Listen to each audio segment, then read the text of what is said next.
there in the corner. So welcome to this live parenting webinar where we will talk about parenting kids with big emotions. For those of you who don't know me, my name is Mette Teilman and I am Danish, therefore the accent. I'm also a fully qualified parent and family impact coach, and I support parents to create better connection and communication with each of their family members. But also with yourself. And if you are in a family that's going through separation or divorce, I also support families to create better connection with their ex or with their new partner or any stepkids coming into a relationship. Because once we have established better connection and communication, you will find that everything becomes so much easier afterwards to create rules and routines, boundaries and limit setting. But also, nobody goes through family life stress-free or battle-free.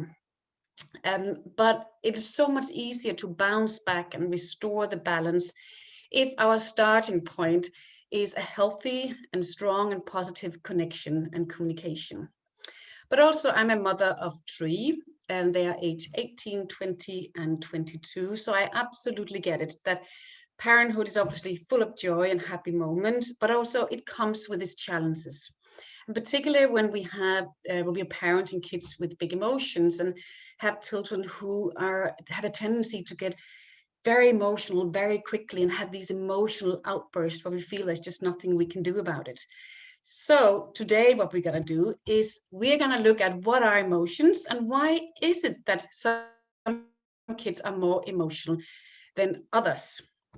And it might be that you have more than one child and you just feel one is more emotional than others and react differently to the situation. And why is that? Also, what we're going to do, somebody was just trying to get in there, so I just have to stop the screen share. Sorry about that. Technology is great when it's working. No, it's still not working. Sorry about that, everybody out there.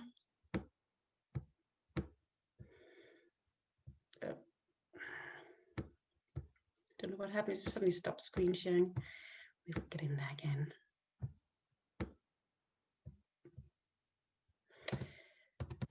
Do all that.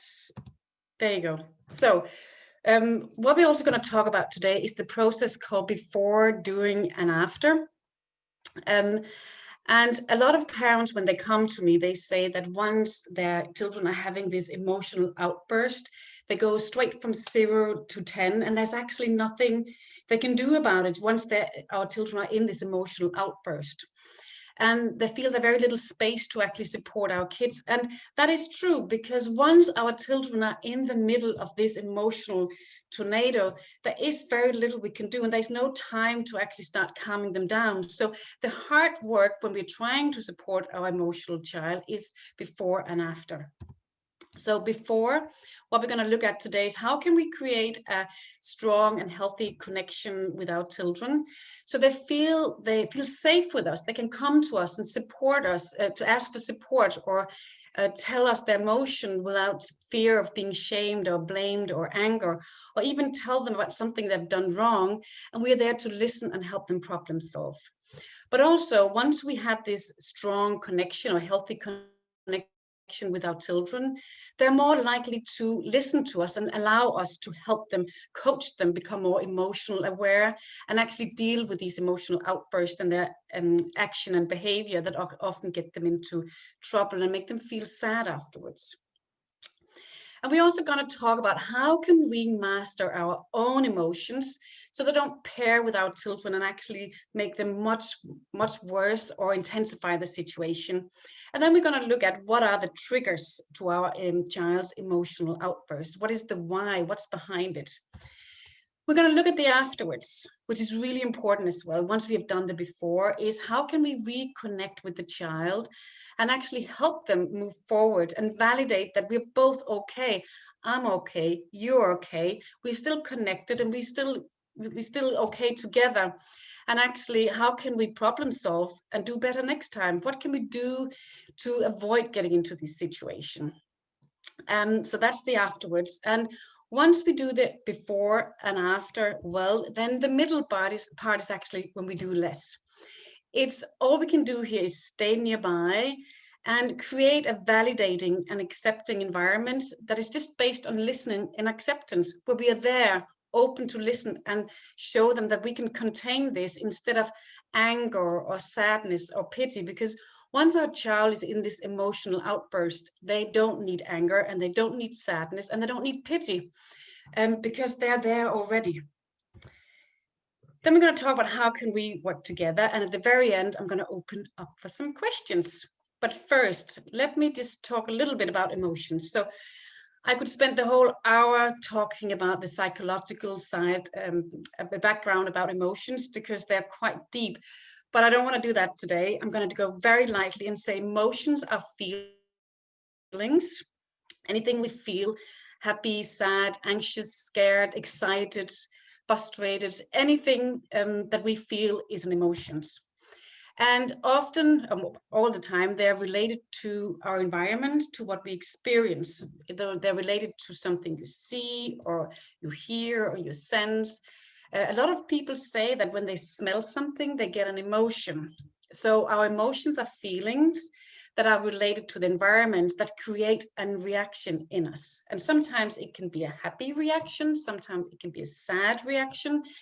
And for some children, they're just much more quickly provoked by these environmental triggers, since they might not yet have developed that ability to recognize their own and others' feelings and then control their emotions before they become a behavior. So actually what happens here is that because they're so quick to feel these emotions and tune into them, they actually control their action and behavior.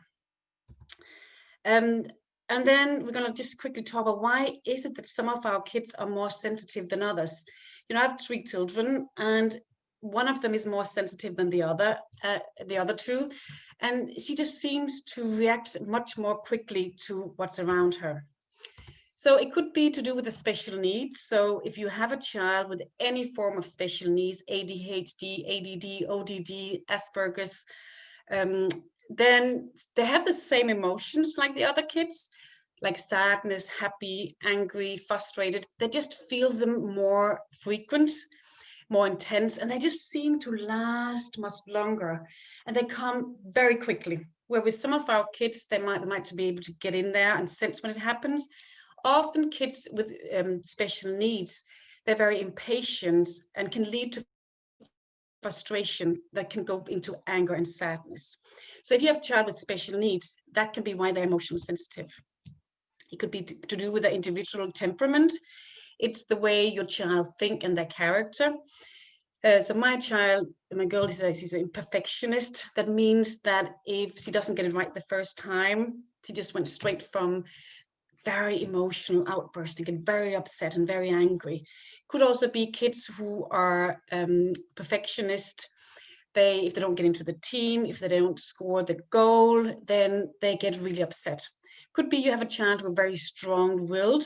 So if you have some boundaries or rules in your home, they just stand firm for a very long time and it very quickly becomes a huge outburst. Well, some of your other kids might be okay to apply to the rules without having a big meltdown or tantrum. Most often it's because our kids are sensitive and respond to the environment in a much more intense way. They are just some children who are extra tuned into everything that goes on around them. And because they're so tuned in, they get very, very quickly overloaded. And it can be physical triggers, it could be sounds, it can be touch, it can be light, it can also be certain texture, it can be food, it can be when they enter a large group. It can be the physical triggers of going to school or coming home from school. And it can also be any changes. So it can be moving house, it can be death, it can be separation. For those of you, I know a few of you are going through separation. It might be you feel that one of your children are much more reactive to the separation and maybe don't handle the move from one home to the other very well. And get very emotional about it. It can also be that they deal with the pandemic of the COVID differently than other children because they tune into everything that's going on. It can also be emotional triggers. So sensitive children seem to just tune into moods and behaviors and other people's action. So if your mood changes or if you have a feeling, your child is just very quickly alert. They tune into it and start to try to make sense of it. They might even pair it. So they react intensively and with very little self-control. So likely to be, they don't just become excited, they become overexcited. They don't just become angry about a no or something that can, they just go straight into becoming uber angry. They don't just become sad, they become really, really sad down in a hole where we feel there's no way out. Or they become overwhelmed and very quick to react. All this together often means that emotional sensitive children can lead to low self-worth because they often get into trouble because they make wrong decisions based on their their emotions control their actions and behaviors. So they often tend to say and do things that just comes across really harsh and wrong and negative. And often later on, they regret it so badly and start beating themselves up for what they have done. But it is because they go straight from emotion to action. Sometimes kids who are sensitive, emotional sensitive, they lie a lot because they don't want to get into trouble. They might also lie to you about something that happened in school because they don't want you to know that they've got into trouble again, or they don't want you to know about these emotions they have. Some kids tend to be labeled a lot. So there's like the cry baby, the one who cries a lot, the one who's quick to anger, the angry child, the sad child, the shy, the introvert, any kind of labels. And we will talk about labels later on. But for now, just keep in mind that what we choose to focus the most on, we will cultivate and grow. So if any of these labels are put on your child, it might be worth actually start relabeling them so they don't live up to them. And it really can damage their self-esteem. Often they also have difficulty developing a relationship and friendships or keep them. Right now I'm working with a dad who has a 12-year-old son who seemed to be okay to make the first move to a friendship, but then he loses them very quickly because he reacts so strongly with his emotions when things doesn't get his way, or when he feels something is done unfairly, then he just get emotionally outburst, which is not very attractive in the social worlds of the kids. And then he get rejected and lose his friends, which is again not good for his self-worth. Also mental health issues, anxiety, depression. So as you can see, it's really important that we support our emotional sensitive kids to master their own emotions. Today is not about stopping your child being emotional or try to change their temperament. It's actually more about how can we help them to live with them in it and accept who they are, and live happily with it, because there's nothing wrong to be emotional. It's actually quite attractive sometimes once they know what to do with them, because they're very, very kind people. They're very kind kids. And I'm sure a lot of you who are listening in on this one who have kids with emotional outbursts, they're very kind people and they want to be helpful. They want to do the right thing. And they feel so bad later on when they have said or done something bad. So we don't want to stop them having a certain character. We just want to support them what to do with these intense emotions. But here's the good news. After all this bad, is that everyone can learn to develop more emotional awareness and self-control. It just takes a little bit more practice. So our kids can learn, but they just need some practice and they need help. And that is us. We can actually help them to develop these skills. We are not the fault. We're not the one who failed our kids, or we are not the one to be blamed for kids' emotional outburst. I really, really would like you to think of yourself as the tool or the solution to your child's emotional outburst. So every time you start beating yourself up or be sad about something, just stop yourself and think, I'm the tool, I'm the solution. And then you're more likely to think back to what we're going to explore now. Also, raising sensitive children takes sensitive parenting skills. We need to be sensitive to their emotional needs, and not just focusing on their emotional reactions. And because often they react to our moods and behaviors so quickly, that if we have a harsh way of parenting them, or we pair their emotions, anger, sadness, and pity, then it doesn't help them to change. So actually, the way we choose to respond to our child emotion can have a huge effect on how they see them and accept themselves and actually learn to master them. And here's another one that's really important to keep in mind. Measurements of success, or how successful our implementing these tools is not based on the child's action or behavior, it's based on ours. So the first step is we need to be able to respond to our children's emotional outburst in a positive and effective way. And then our kids over time, once they see that we can deal with this, we're okay with them, and we can coach them, the outburst becomes less frequent and less severe. But to start with, the measurement of success is based on how we choose to respond to our children's outburst and how we help them. But also, I'm sure we've all been there, where we have said or done things to our children when they have these outbursts, and then later on just regret it and wish we could take it back again. So the measurement of success when we implement these tools is also based on how you feel afterwards. So it might have emotional outburst, but if you feel that you've actually dealt with it in a very effective and productive and sensitive way, then that is successful, because as I said, over time your child will then learn to master their own emotions too. And things take time, so focus on your own action and behavior first, and your children will just copy you. And we're just going to look at why emotional awareness is so important. And here is something that's really interesting. Everything starts with an emotion that is triggered by the environment. So it could be that they're not invited to a party and then they get sad. It could be that you tell them a no to screen time or an ice cream, and then they get angry. Or they get frustrated, but everything starts with an emotion, and then it becomes a physical feeling in your children. So once they have felt it, they might physically start sensing it. So it can be a sore stomach, it can be a quick heartbeat, it can be stingy eyes because they're about to cry. And some kids get really red in their face, or they start having outbursts and crying. It could also be a lot of the children, they feel difficult breathing. So they feel this, it stops here, they can't breathe. It becomes a physical feeling. So I would like you just to, in your own time right now, think about when your kids are having an emotion, where does he or she actually feel it physically?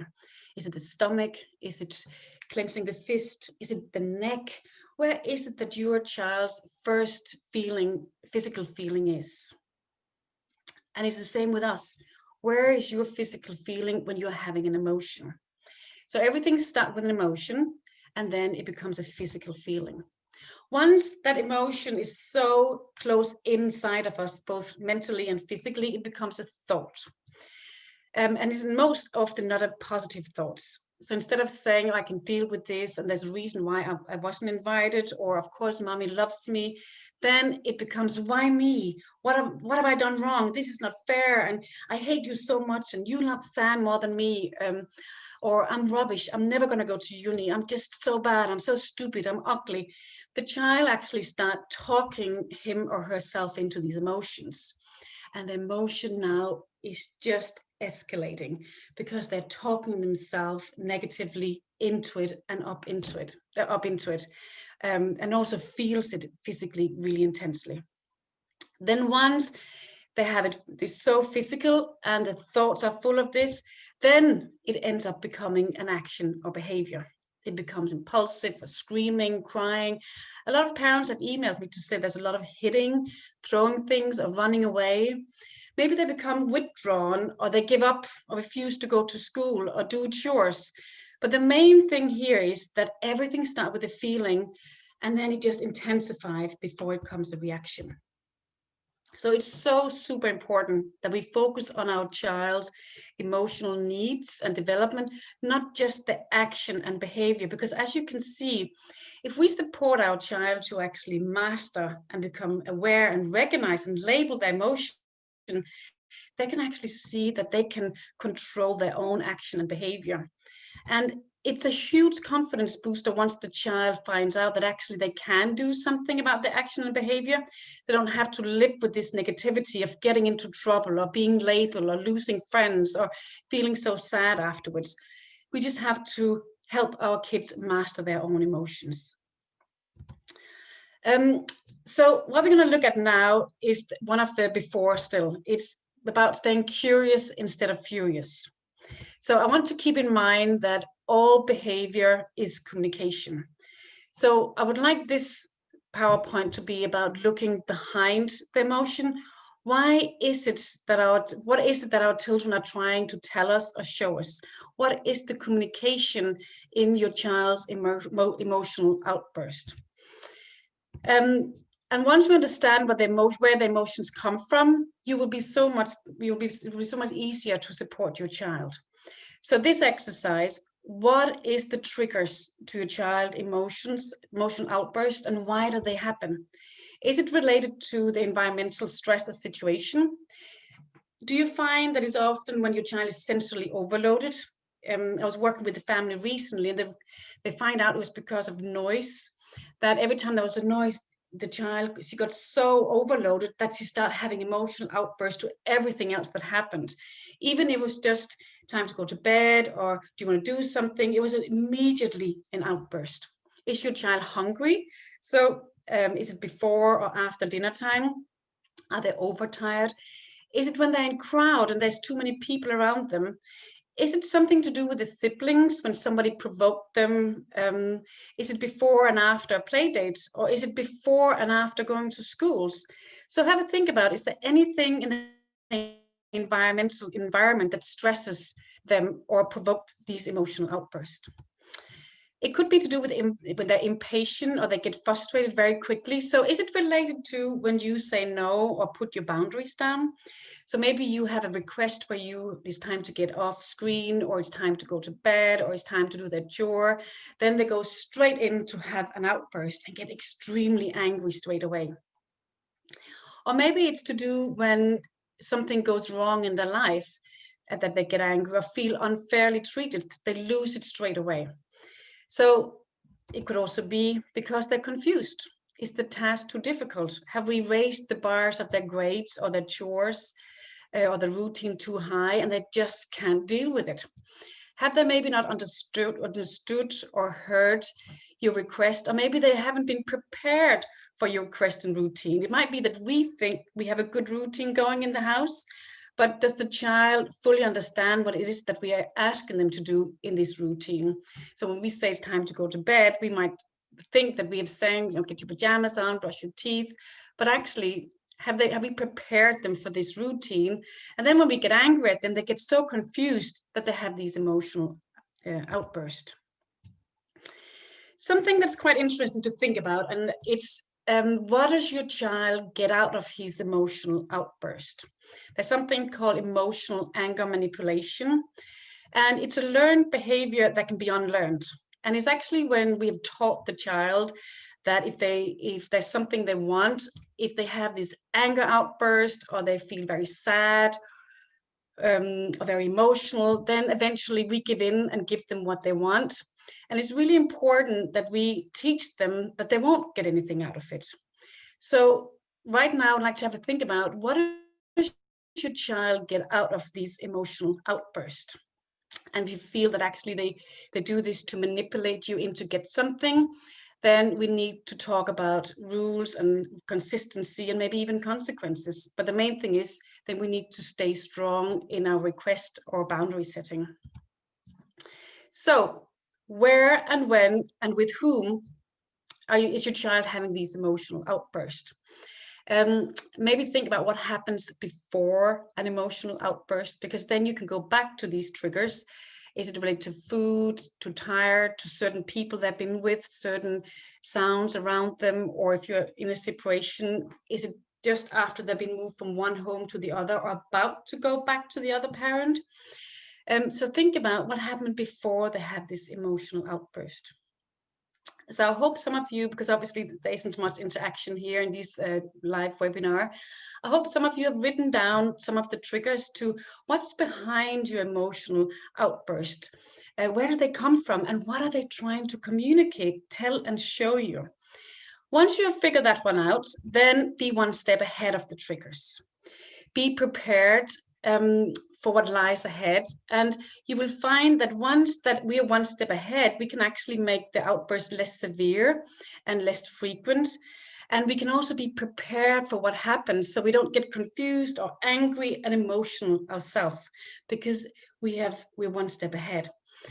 Can you control the noise if that's the reason? And the other thing is that if you find it's related to this saying no or boundaries, or when you ask them to do something, then maybe it's time to sit down with your child and have a chat about having really agreed, clear and consistent rules and routine. So it's not just us giving them the rules and routines. You sit down together and you make your child tell you how they can see these routines are working, and you give them a say in how it's going to work for them. If you feel there's a lot of hitting or running away or verbal abuse, then sit down as a family or with your child and make a rule around it, a positive rule such as gentle feet or kind hands, or we use our mouth for kind words or for speaking. And then when they're about to have these emotional outbursts, you can just say, Sam, do you remember what we agreed to? Do you remember what the rules are in this house that you agreed to? Do you remember the routine that you said you were going to follow? This is the one I'm mentioning now. So they're prepared for it, and they're less likely to be frustrated because you've talked about it beforehand. If you feel it's related to maybe on outings, you go to cafes or play dates or for shops or parties, before you go anywhere, just sit down with your child and prepare him for what's going to happen and what's not going to happen and your expectation. So a good example was, I was working with a dad recently who said every time they go out to an outing, an activity, then the child get extremely angry if he doesn't get what he wants or he doesn't go his way. So they're going to a football match, and he was sitting down with him beforehand. I'm just going to call him Sam and say, Sam, we're going to go to this football match, and this is what's going to happen, and this is what we're going to do, and we can eat this in the half break, and we are not going to have anything more. We're not going to buy any extra gadgets. We're not going to do this. And I expect you that you sit through the whole match, and afterwards we will go home. And he said that was the first time they actually had an outing without an emotional outburst, because the child was prepared for what's going to happen. Maybe they need to go to bed earlier, have regular meals or snacks. Maybe you need to give them warning before giving them requests. In 10 minutes, it's time to get off screen. In 5 minutes, in 15 minutes, we're going to school. In 10 minutes. So we don't just expect them to do it here now if we feel that our child have a very difficult time to adjust to one thing to the other very quickly. Another nice thing you can do is some one-on-one time before a challenging situation. So you've already talked about the triggers. So if it's related to homework or going to bed or going to school, so instead of going straight in and expect them to do something, you can do something nice together, just a few minutes. Read a book or give them a little head massage, or just sit next to them and be interested in their life. And here's what happened. If you enter their world, then they're more likely to enter your world when you ask them to do that. So the main thing here is that stay curious about your child's behavior. And then how can you be one step ahead and be prepared yourself so you don't get emotional? And also, how can you make the emotional output less severe and frequent by just a few tweaks in their life? The other thing is that we can do is that we can control ourselves. So before engaging in your child's emotions or emotional outburst, it's really important that you regulate your own stress response and your own emotions. And when our kids suffer, we suffer. If they're angry, we just want them to go back to be calm. If they're frustrated, we want them to go back to be stable. If they're sad, we just want them to be happy. So we will do almost anything to make these hurt or sadness or tantrums or meltdown to go away.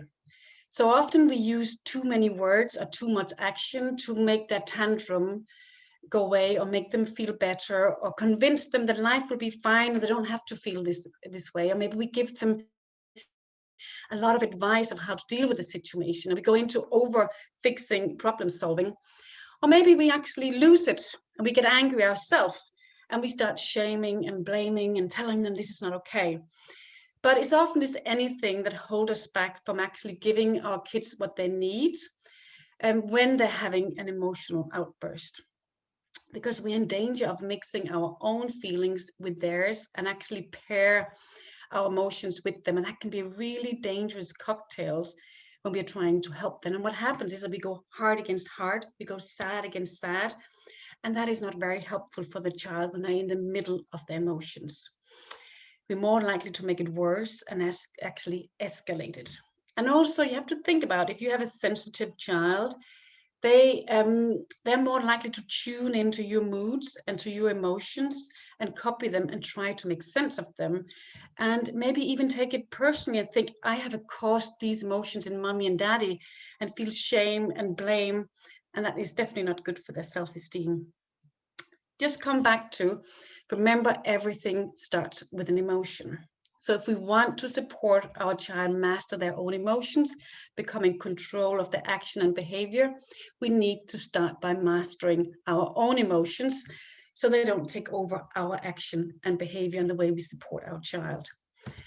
So from now on, what I would like you to do, and a lot of you who have used my service before, is that before you do or say anything, I want you to just stop and breathe. You can try it now. Just stop and breathe. It might be that you can feel a tension is about to rise and you don't say anything. You just take a breath and you just stop. It might be that you have to go and tell your children something that could lead to an emotional outburst. Just check in with yourself. And what am I feeling right now? And accept these feelings. These are my feelings. They can't go away, but I don't want them to hijack the way I'm going to support my child or what I'm going to do and say next. Because remember, everything starts with a feeling. If you find it's really hard and your emotion is about to take over, give yourself some self-love. You can draw a little heart on the forehead, just to remind yourself to calm down and to master your own emotions so you can support your child. Then once you have checked in with yourself and you have kind of got a little bit of a control of your emotions, then check in with your thoughts and challenge these negative self-thoughts that I talked about in the beginning. So instead of going, why me and why is this happening? And here it comes again, he's so angry. And remember, what we choose to focus the most on, we will cultivate and grow. So if we're thinking these negative self-thoughts, they're more likely to happen. So challenge them. Think, I can do this. I'm in control of myself. And actually, my child is a really kind boy or girl most of the time, and he's going to feel so bad afterwards. I'm the tool. I'm the solution. So I need to stay calm. And I love her so much, so very much, that everything is going to be fine. And most of the time, she's a good girl. And it's okay to have deep emotions. And everything is going to be fine. And just kind of talk your emotions down to a level where you're in control and you're very calm. And also, you can tell yourself they will get over it quicker than we do. Have anybody ever been there where your child having a huge emotional outburst, either have no friends or I'm rubbish and you don't love me, life is so hard, I want to kill myself. And then we come back to them and say, are you okay? How are you feeling? Yeah, I'm fine. I'm good. How are you? The thing is, because it hurt us so much, we hold on to them, but they're more likely to just let them go. So remember, they will get over it if we will as well. Don't take it personal. When your child is really angry, emotional, this is actually nothing to do with you, most likely. It's about how they feel inside. And that's why it's so important we tune into their emotional needs, not their behavior. This is not personal. This is not about you. If they say, I hate you so much and I want to kill you and you don't love me, it's nothing to do with what they just said. It's how they feel inside. And we will come next part into how to translate the language. Once you have tuned into emotions, you have controlled your thoughts, then you can actually control the next bit, the action and your behavior. You can decide what you're going to do next or what you're going to say next or what you're not going to do and say next. You can even say to yourself, I'm not going to be angry or shame or blame or feel pity or sadness for them. I'm just going to be here and as a solid rock, listening to them until the emotional tornado is over. Maybe what they need is a hug. Tune into their emotional needs. Maybe I need to just stay calm and listen and do nothing. For those of you who were at my last webinar, Effective Ignoring, if you feel they're getting into this angry, aggressive outburst, then can you ignore it? Can you actually say, listen, Sam, I can see you're really upset right now, so I'm going to give you a timeout. I'll be over here when you're ready. You're not giving the negative behavior any attention. Once you have mastered your own emotions, once you find a way to control yourself before, when your children are having emotional feelings, you become measured, not impulsive, and you become assertive, not aggressive, and you become responsive and not reactive. And that will actually help your child to calm down because they just copy your calmness. And also, you are your kid's biggest role model. So if you can react to a negative or hard or challenging situation in this way, they will see it and over time start copying you. And also you become safe company to be with. If you can contain these big emotions, so can I. That's the feelings that I'm going to start having. And also they're more likely to come back to you for support afterwards. So we are kids' biggest role model. So tip 1 before, well, actually this is tip 2, sorry. First, curious, what is behind the emotion? What are they trying to communicate to you? Then afterwards, master your own emotions so you can help your child. The next bit, we're going to talk about connecting with the child. It's really important that we create a strong connection with our children so they feel they can come to us with these big emotions and ask for help, but also they're more open to be coached by us and listen to our support. So it's important that we create a safe space every day where we are with our children 100% with any interference, where we tune into the child and where we connect with them and nothing else matters. The good news here is that it doesn't need to be more than 10 minutes a day where we are 100% there with our children and connect with them. And it's really important how we do it. So I'm just going to take you through how can we get the most out of our special time with our child every day in order for it to have a positive outcome. It's important that you're 100% zoned into what matters right now. It's almost like when you create this mindful bubble around you and your child, and nothing else matters.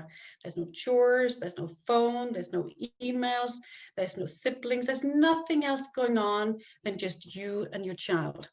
It's when you send a signal that this is what's important to me right now. You're 100% there. It's when you follow their leads instead of implementing what you want them to do. And it doesn't have to be big. Often kids they just want you to be.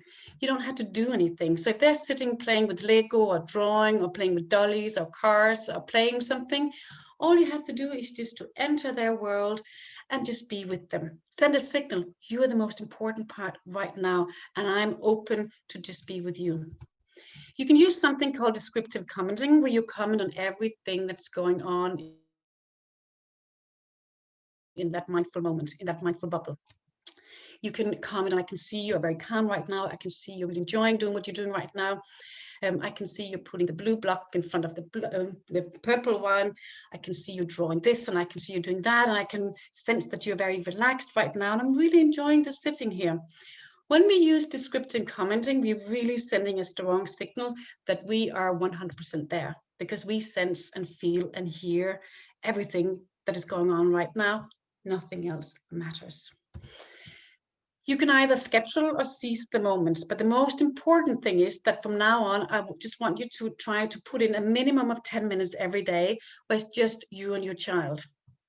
If you feel that a certain part of the day, if you have a lot of kids, is the best, you can schedule that. It could also be that you just find out that right now my kids are sitting over there very relaxed. So instead of going to do chores or going to do emails or check on social media, just leave all that and enter their world. You can seize the minute and the moment.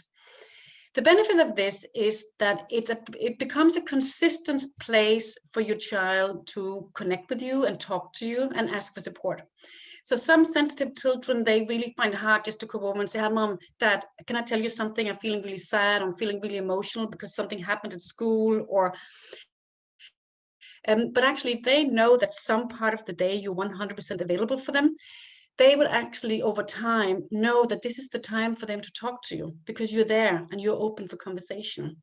But also it becomes a bank of positives. So if you are going to ask them to do something, request or chores and responsibility, if you enter their world at a certain part of the day, they're more likely to enter your world a certain part of the day. And it's a huge confidence booster for your child to feel so loved. So just have a think right now, when is a good time for you to connect with your child on a daily basis? And what would you do?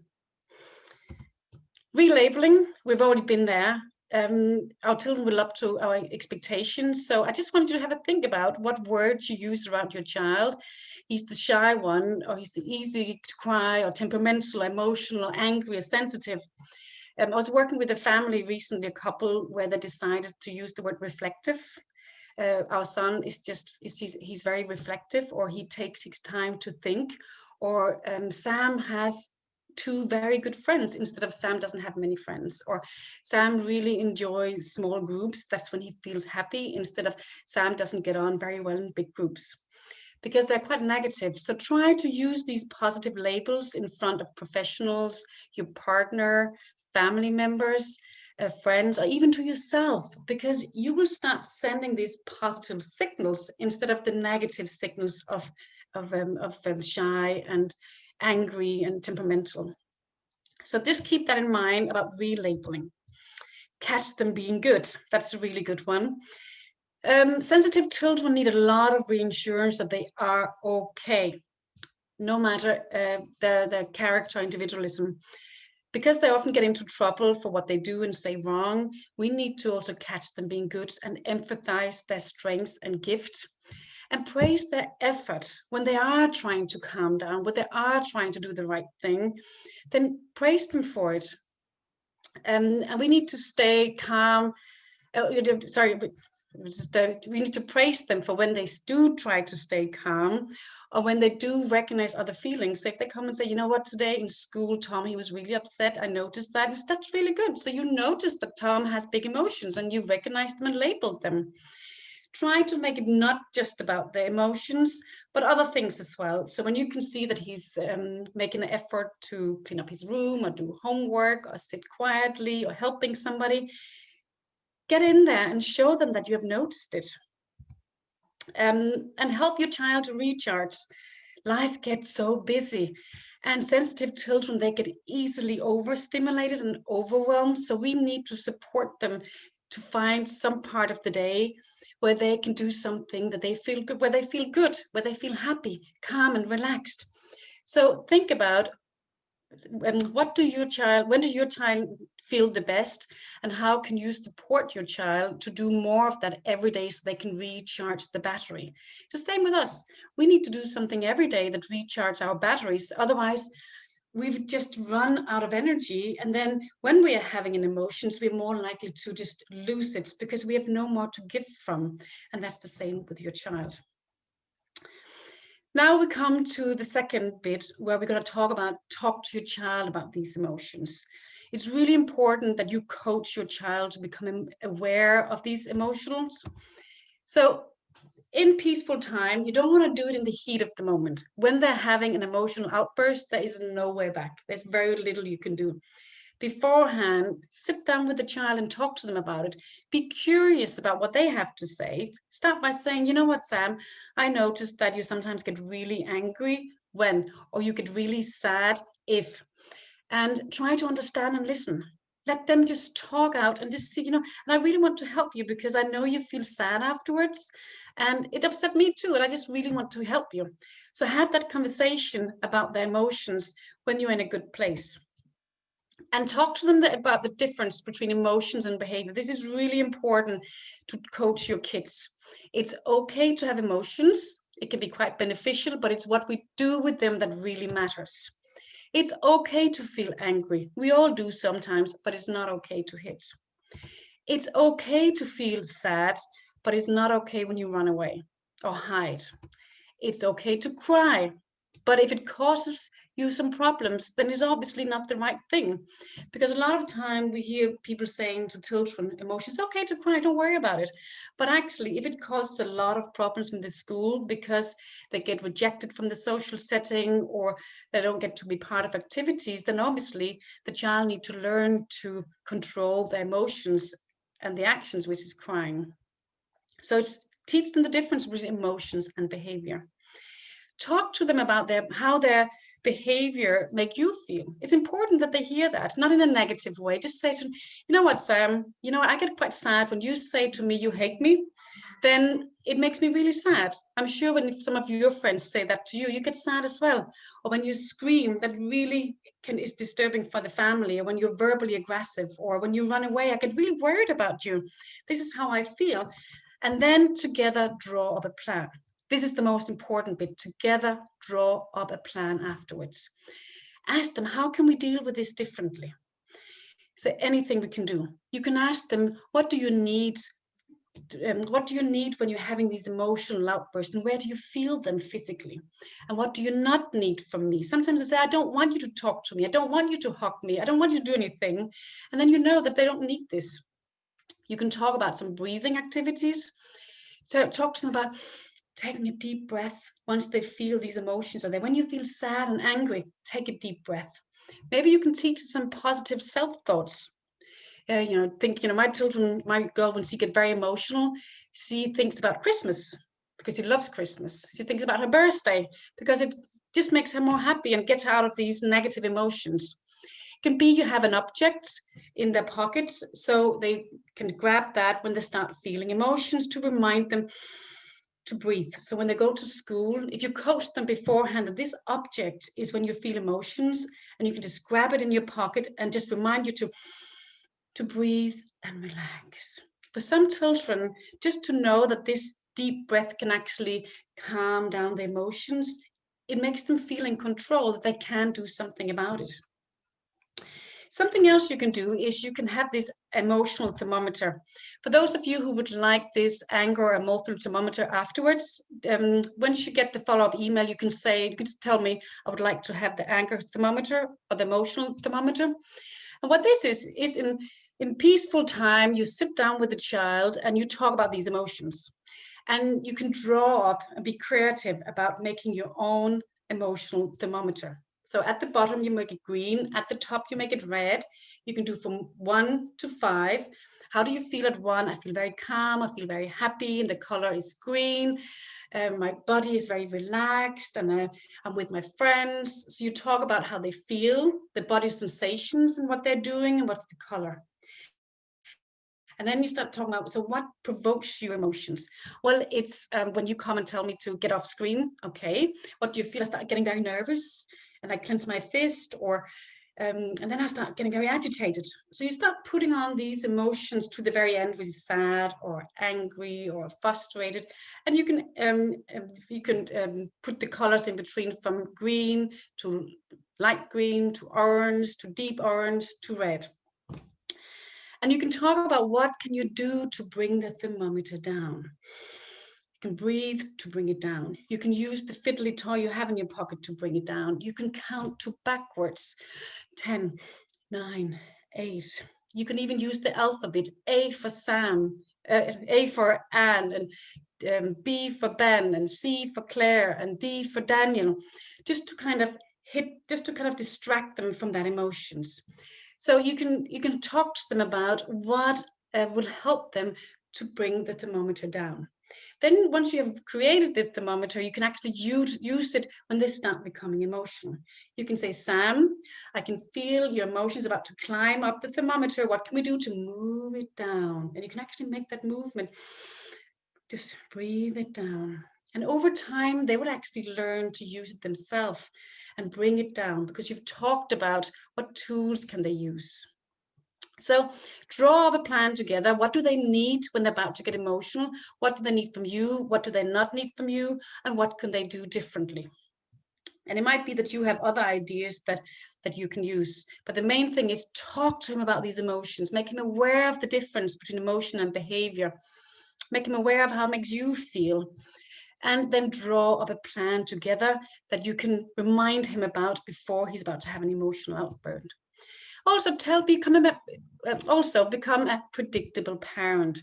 Tell him what you will do and say and not do and say when he's having an emotional outburst. It could be you say, you know what, Sam, when you're about to get really emotional, I find it quite difficult what to do. So I just want you to know that I'm just going to withdraw and I'm going to wait for you to get better, and then I will reconnect again. And I want you to know that I'm going to give you a reminder about our plan, and then I'm just going to listen to you if you have something to say, or I'm just going to give you space and ignore the behavior. Maybe we need to talk about logical consequences. So if you feel that your child is hitting you or hitting others, they are ruining things around the house or throwing with objects or being extremely verbally aggressive or running away, these are behavior we should not ignore. And we need to teach them that they don't get anywhere with this. And that's where we kind of break this manipulation anger or emotional manipulation.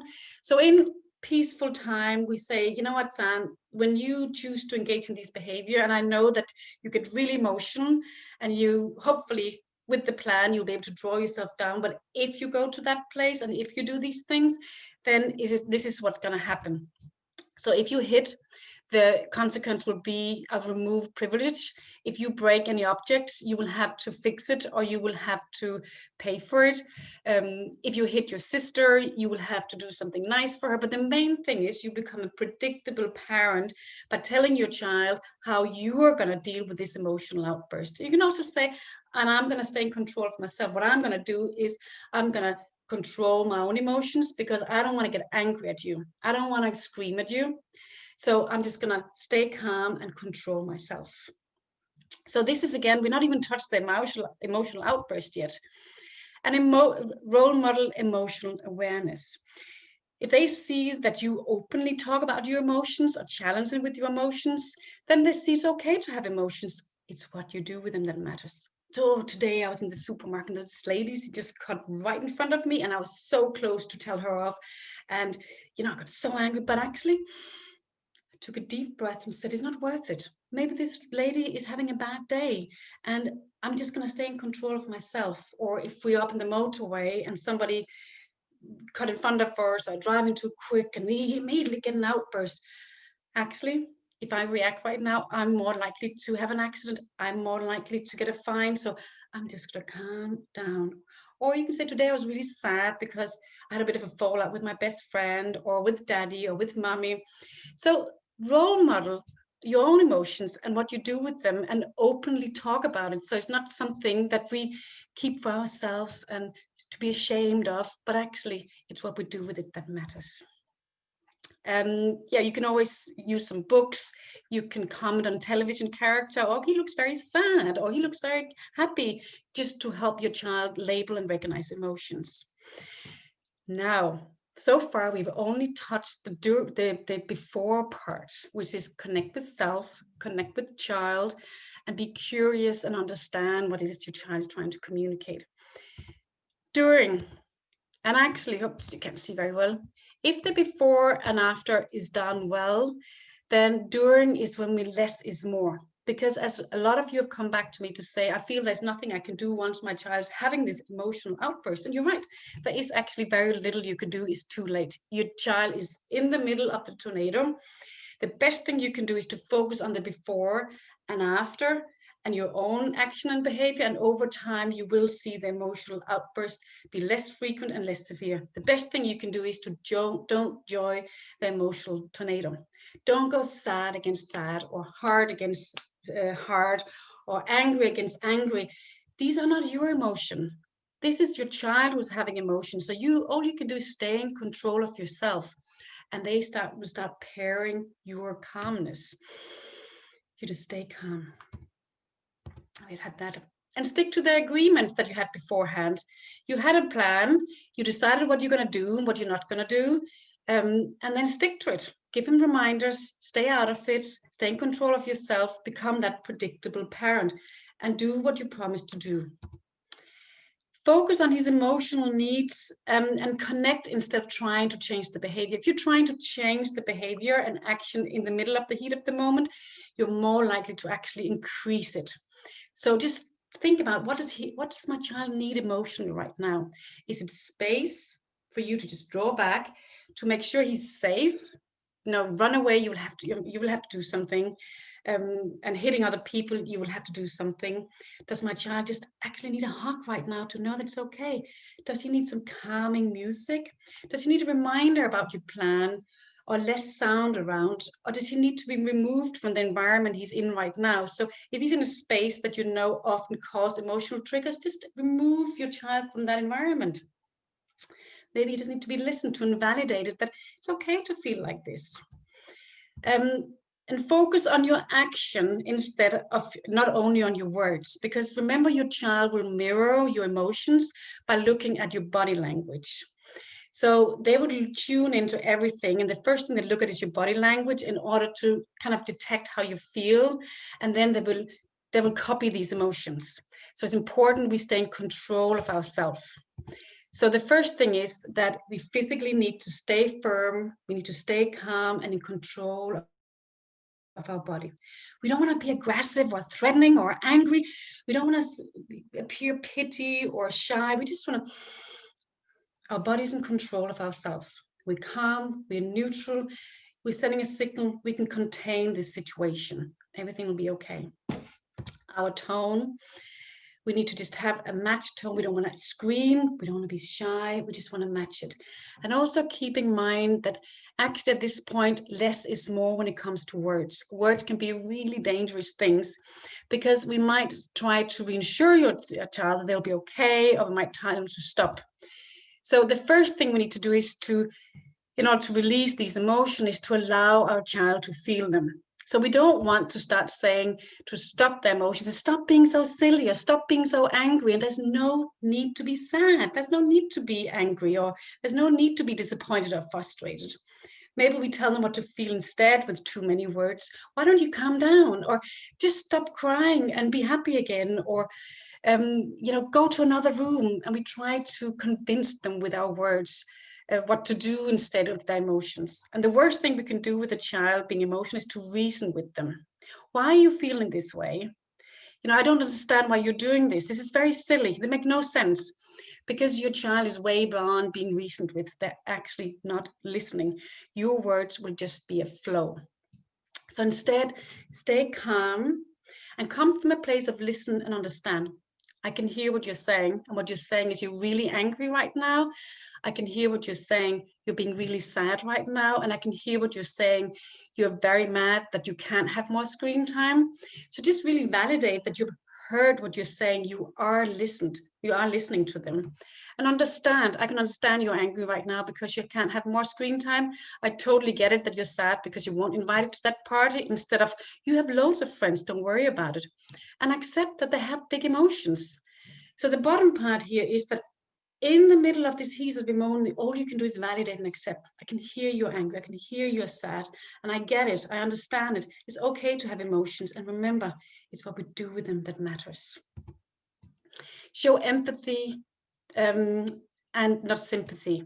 So we don't want to go down to the level, oh, it's so sad. I feel so sorry for you. You want invited to a party, and I can really feel with you. Just say, you know what, I get it. You're really upset right now.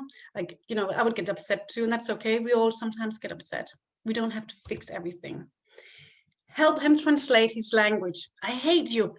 I can hear right now that you're really angry at me. I just want to kill her. No, I get it that you're really upset at Jen because she couldn't play with you. Or I'm really rubbish. I'm never going to get into university. I hear right now you're angry because your math is difficult, and you feel right now that this will have a huge effect on you. And I get it. I get that's how you're feeling. So try to help them translate their emotional words, because they might not be mature enough to put real feelings onto them. So, and I get it. You're angry at me right now. I get it. You're disappointed right now. So actually you help them label their emotions instead of telling them not to feel. If you have time, give reminders about what your plan was. It might already be too late if they're emotionally in the emotional outburst, but remind them about the plan that you have, remind them about their coping and calming strategies. Don't get into a fixing mode when they're in the heat of the moment. They're not listening. We can problem solve before and after. The last bit I'm going to get into is the afterwards, which is really important because we need to reconnect with our emotional child so they don't feel abandoned and that, you know, they still feel accepted. So it's really important that we reconnect with them so they still feel loved and accepted, and remind your child afterwards, we're both okay. I'm okay right now. You're okay. We can still be close and connected even after emotional outburst. You can do some calm problem solving together.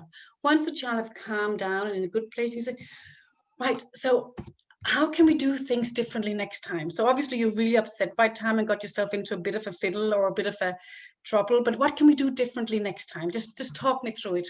Obviously we have the plan, do we need to modify it? And talk to them about what happened before the outburst, you know, what really made you upset and what can we do different next time? So sit down and have a problem solving session with them and help them to move forward, make them feel there is a way forward. We're not holding them in this pity or anger emotion. Don't reward them too much for calming down after an emotional outburst. Some parents, once the child calmed down, they feel so sorry for them or so sad for them, so they get objects or they get food or they get cookies. And actually what we're doing here is we're rewarding a negative emotions with positive afterwards. All we want to do is to forgive them and, you know, forgive and love and move on. We don't want to hold them in. So listen, I get it, you're upset. But let's move on, and what can we do different next time? We don't need to keep them in this pity stage. Yeah, so accept an apologies, but don't stay there. Make it short and sweet and then move on with it. Something else, don't keep reminding about the emotional outburst. As I said earlier on, they will move over it quicker than we do. So we don't need to go back to it all the time and say, how are you feeling? You okay now? Are you feeling better? Did that help? Or are you still sad? Are you still mad at me?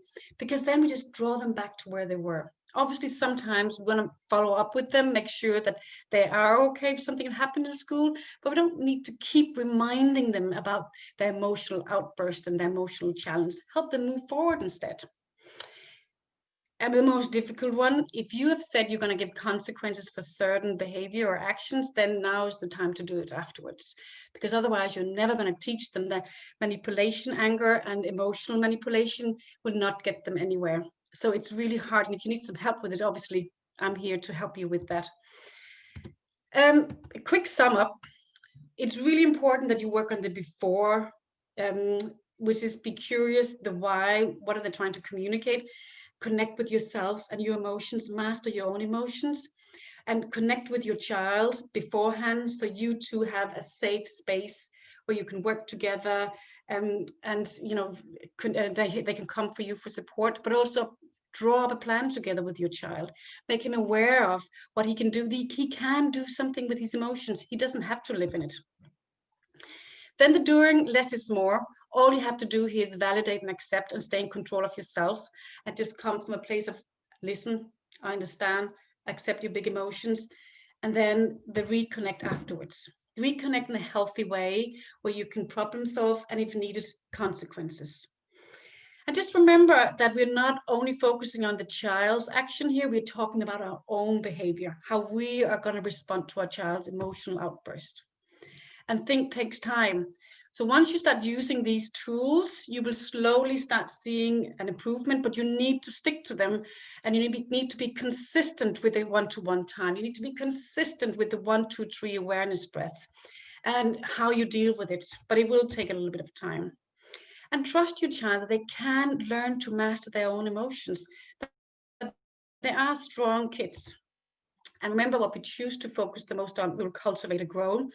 So focus on what you empathize on what your child's abilities and gifts are instead of the challenges. The last bit for question, how can we work together? I have more free webinars. The next one is Say No Successfully, the power of effective ignoring. And then I have one, parenting challenging children. I have lots of other workshops. Also, I work with schools, corporate, and other organizations. So if your school would like to run these live webinar, then I'm in 3 schools for the moment where I run webinars, and I would love to be introduced into your school or to your corporate setting.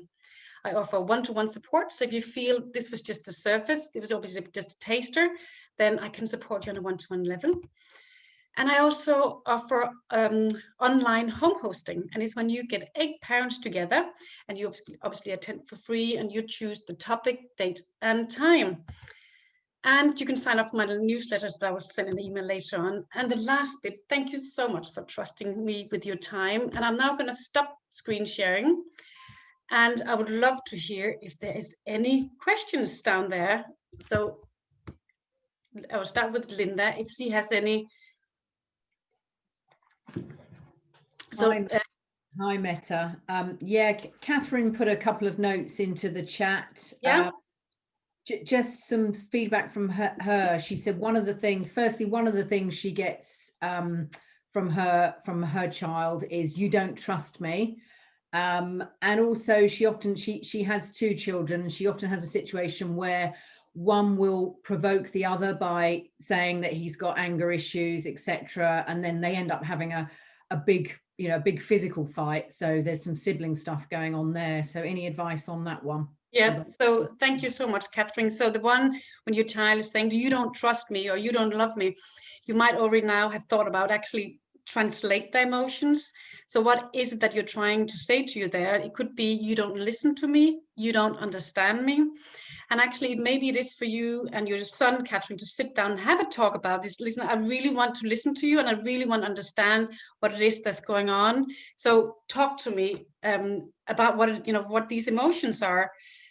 So it might not be that you're just using the word trust because it hurt it, but is it that he's trying to say, you're not listening to me and you don't understand me? And then you can say, but I want to, so tell me, talk to me, and I will be listening. When the one sibling is provoking the others, then obviously something we can do is to have family meetings where we glue the family together, but also is this thing of being one step ahead. So if you feel that when the siblings are together and it causes some, one sibling know how to provoke the other, can you get in there and be one step ahead? And the main thing is that the one child who's being provoked by the sibling, that's the one you need to draw the plan with. So when your brother provokes you, you get from being very emotional very quickly, and then you start doing and saying things. So how can I help you master your own emotions so your brother won't be allowed to actually provoke you? And I think that'd be really interesting, Catherine, to sit down with the child who's being provoked by the other sibling and be open and say, listen, use that page where it says draw up a plan together. How can we draw up a plan together where you don't get to be provoked by the other parent, the other sibling? So I don't know if that was helpful, Catherine, but you're welcome to put something in there. Lola is saying, my 7-year-old have outbursts triggered by the fear of death, made worse by the COVID.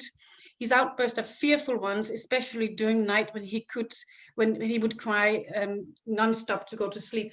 Absolutely, and that's what when we were talking about why is that some kids have more emotional sensitive than others. It is because they react very quickly and strongly to changes around them. So I think the main thing here is, again, to sit down with your child and talk about the COVID, the pandemic, and talk about what has changed and what has not changed and what have stayed the same. And also maybe your 7-year-old, it'll be really interesting for you to talk about what can your 7-year-old control? What can we do about this, what can we do to stay safe during the COVID? We can wash our hands, we can use the mask, we can sneeze into our elbow, we can stay away from big crowd, we can stay away from the big meters, the 2 meters distant, just to make your child feel there is something we can do. We're not helpless, we're not powerless. I think something else is really important when we are doing the pandemic, and actually on Friday I'm running a webinar called Parenting During the Pandemic. The other one is to kind of make them feel we will be okay. Maybe not now, maybe not tomorrow, but we will be okay. But Lola, talk to your child about what he can control, what have changed and what hasn't changed. Lola, he gets scared when he sees something on TV, watching cartoons. So obviously, for the moment, he is scared. And if it is something to do with cartoons, maybe you need to find other things to watch. But I think the main thing is to sit down and talk to him again before cartoons, or maybe sit down with him. What is it that makes you so scared? But Lola, I think the main thing is that the situation have triggered fear in him. So sit down and talk about the situation, and maybe limit news about the COVID in the home and how you talk openly about it, but more in a, what can we do to get through this together as a family? There's somebody here, privately, thank you, it was helpful and most needed. Hope I can succeed in the changes. Yeah, you're absolutely right that these will only help if we implement the changes. And you're so right, you know, nothing is going to happen if we don't make it within ourselves. And that's the whole point of the webinar, is we are the tools, we are the solution. And if you implement these tools, then it will make a change in your child, in your emotional child. I would love to hear if there's any other questions in there. You know, I got an email about somebody's talking about when your child is emotional, have an emotional outburst to start hitting. And I hope that what you got out of that one is that to actually have a chat beforehand and set some consequences around it.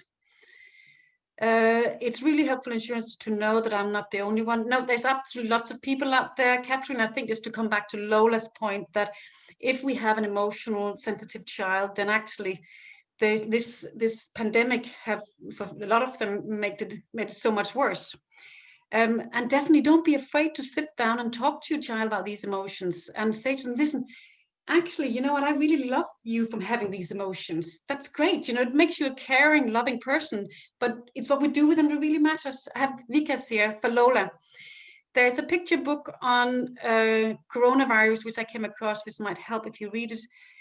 To him, thank you, Mette, for another great sessions. You know, because I love to have you on these sessions. I hope you'll be on my next one, which is Say No Successfully. Hitesh has to go. Bye, Hitesh. Thank you for joining in and trusting me with your time. And if you have any other questions, just put them in here. I'll just stay here for another few minutes before we all go. But yeah, I'm going to send an email out after this webinar with a few details about my sign-up letter. But that one you can also reply to if you would like the recording and if you would like the PowerPoint, but also if you would like the emotional thermometer. And Lola, that might be a good one for you because he's 7-year-old to sit down and write about that one when he's scared. You know, that's the top one of the thermometer. And how does he feel when he's not scared? I feel calm, I feel happy. And how does he move up that thermometer? And how can you help him move down again? And what does he need? So I think that is it for me now. So just to sum up, just remember that there's nothing wrong with having emotional children. It's actually quite nice and a blessing because it also means they're very kind.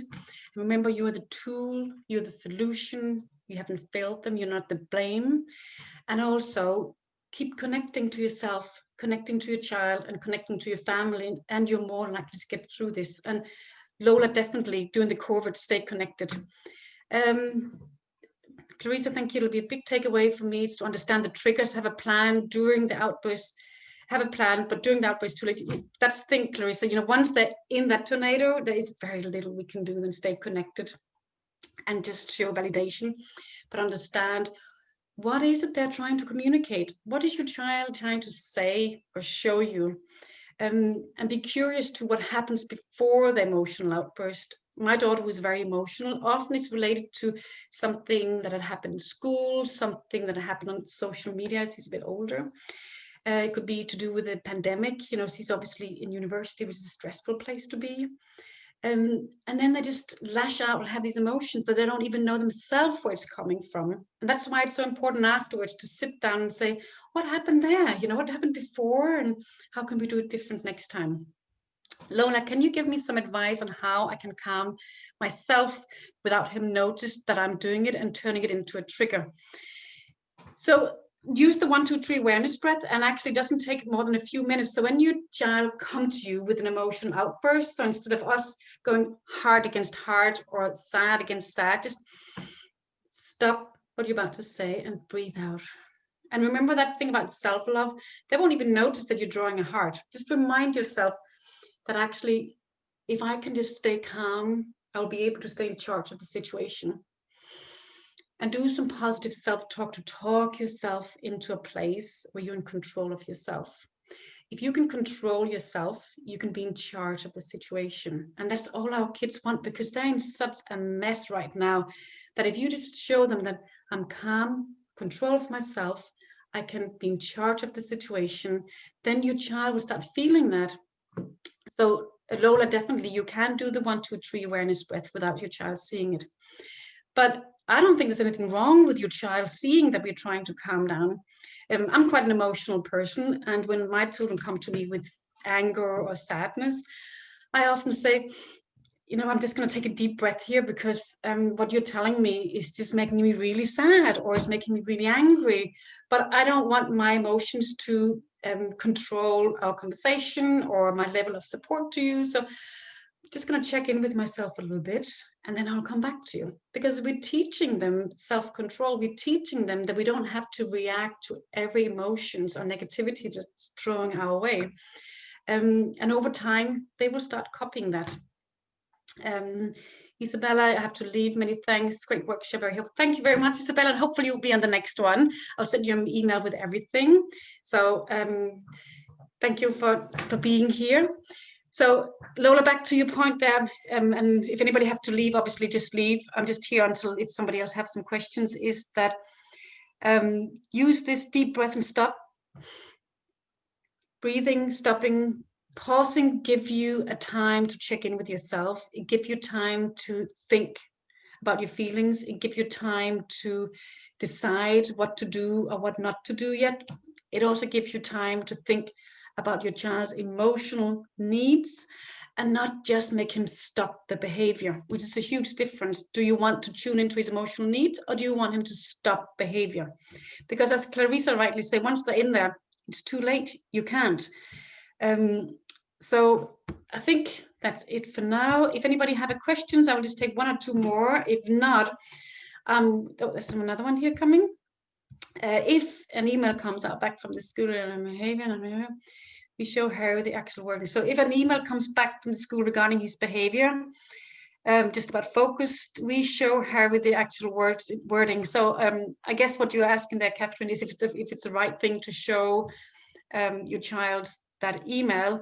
And obviously you can show them the email because it's about focus. And then instead of you giving your opinion, you can say to your child, I think his name is Harry, Harry, we got this email from the school. What do you think? What's your response?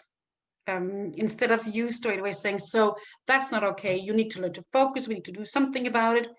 Again, this thing, draw up a plan with him. So he's 11. So I think it's more important that he learns what to do with it, that you tell him what to do with it.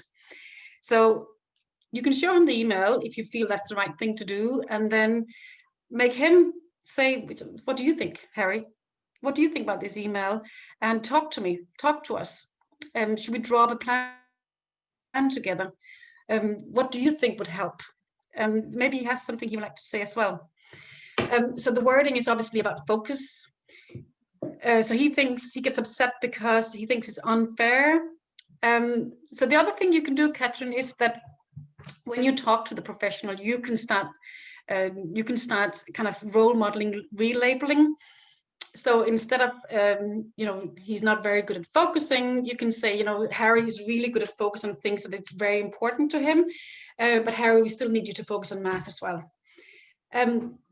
But I think that he obviously needs to learn that there's a focus issue in school. But at home, you can use other words than Harry, you're not focusing. Harry, you need to focus. Harry, you forgot to focus. It's a negative thing. So Harry, you know what? It's really great the way you can just focus on football so much and the way you focus on cooking. I think that's amazing. But, you know, unfortunately, you will have to do your math as well. You know, it's just the way schools are tuned in, because it might be that it's a lack of focusing, but actually he can focus on the things that he really matters. I'm sure that's, you know, you haven't said that, but I have a feeling that Harry can focus on things that he really likes: football, gaming, maybe cooking, reading, I don't know. So we don't want to label him as he cannot focus, because he can, but just not on certain things. So Harry, you need to tune in to math a little bit. That's another, so instead of saying what he doesn't do, tell him what you would like him to do. So Harry, right now you're good at focus on this, you're very focused on that, but we also need you to tune in to your math a bit. And we also need you to tune into your English and your homework a little bit, okay? So we need to draw up a plan. But he's 11, you can definitely say, let's draw up a plan together. But the relabeling, yes, definitely. We don't want him to be labeled as the guy who can't focus. Right. Thank you so much. So what I'm going to do now is I'm going to turn off here, and then I'm going to get some fresh air, because being in front of the screen all the time, and then I will send you an email, and hopefully I will see you on some of the other free webinars, or if you need some one-to-one support, or maybe you would like to introduce me into your schools, then I would love to be there as well. And Linda, I've just put in there my email address. Thank you, Linda. You're very good to, I forgot that as well.